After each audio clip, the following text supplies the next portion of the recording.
Je suis un vétérinaire privé installé à Mbacké puis à Touba depuis 1995. Je fais de la consultation pour les animaux malades, mais aussi je procure des conseils aux éleveurs.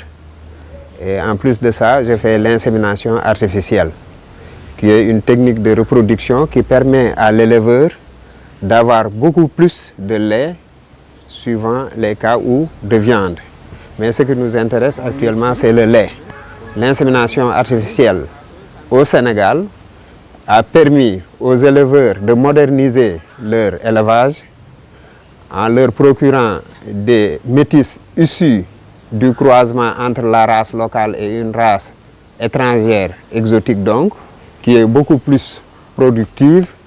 Et cela a permis aux métis d'avoir des quantités de production importantes. Donc avec 5 litres de lait par vache et par jour, l'insémination donc a multiplié par 5 le volume obtenu par la race locale qui était de 1 litre de lait par vache et par jour. L'insémination artificielle est une bonne chose si nous respectons une certaine conduite d'élevage. C'est en ce sens que nous procurons un certain nombre de conseils aux éleveurs.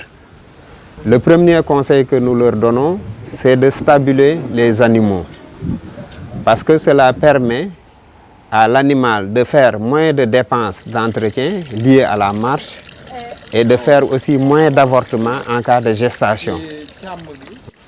Pour la réussite de l'insémination artificielle, il faut qu'elle soit effectuée à un moment bien déterminé par rapport à l'apparition des chaleurs. Donc l'éleveur doit observer la vache, surtout la nuit, car c'est la nuit que surviennent la plupart du temps les chaleurs. Et quand les chaleurs sont observées la nuit, l'insémination doit se faire le lendemain matin. Quand la vache est en chaleur le matin, l'insémination doit se faire l'après-midi. Après insémination, il vaut mieux stabuler la vache, c'est-à-dire la maintenir à l'attache, à l'étable. Ceci permet d'éviter donc les avortements précoces qui peuvent être consécutifs à la marche sur de longues distances que la vache effectue pour chercher du pâturage.